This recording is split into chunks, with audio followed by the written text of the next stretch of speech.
afar haddii aad inan yahay samayso wiilka aad wada socotaan uu kuu xiisayaa.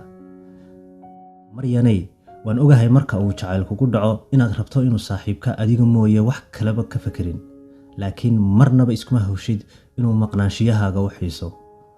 maxaan sidaa u leeyahay? waxaan intaa arkaa gabadh markay wiil isbartaan ee ay iska helaan dabadeedna xidhiir wada sameeyaan inay xoogga saarto siday u ag joogi lahayd saaxiibkeed, kaantarool xad dhaafana ku haysa, iyadoo weliba ku andacoonaysa inay naago kale ka ilaalinayso. taasina tootaliba waa ta badanaa burburisa xidhiidhada dhallinyarada waqtigan. daba inanay halkan waxaan kuugu sheegayaa 4 qodob oo haddii aad samayso uu maqnaanshiyahaaga u xiisi doono wiilka aad wada socotaan.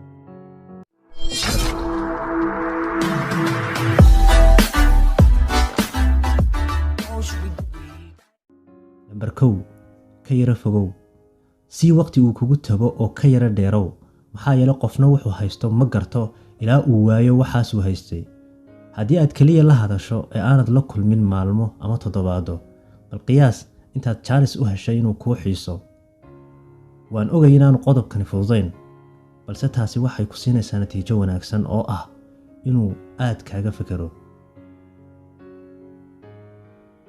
qodobka 2, ismashquuli. ahaw mid mashquul badan, waayo ninku ma jecla gabadh bilaa camal ah, laakiin wuxuu jecel yahay gabadh danaheeda ku mashquulsan. sidaa darteed mar kaste uu kula soo hadlo u sheeg inaad wuxuun qabanayso. kulliba su-aasha uu ku weydiinayaa marnaba ha odhan waxba qaban maayo. ku dheh waxbaan akhrisanayaa ama karinaya iyo wixii la mid ah. taasina waxay isaga tusaysaa inaad ixtiraam u hayso, waayo adigoo mashquulsan ayaad waqti uu kugula hadlo u ogolaatay. qodobka 3, marmar yar xusuusi wixii aad wanaag isla samayseen. markii aad wada sheekaysanaysaan, siiba intaydaan ismaaciil salaamin in yar ka hor, u sheeg dhowr wax oo wanaagsan oo aad wada samayseen, sida talooyin aad isa siiseen ama wuxuun wanaag ah oo aad kala faa'iideen. tani waxay keenaysaa inuu ku tago oo aad xusuus maguur ah ku noqoto laabtiisa. qodobka u dambeeya ee 4, isku day inaad saaxiib ama rafiiq farxadeed u noqoto.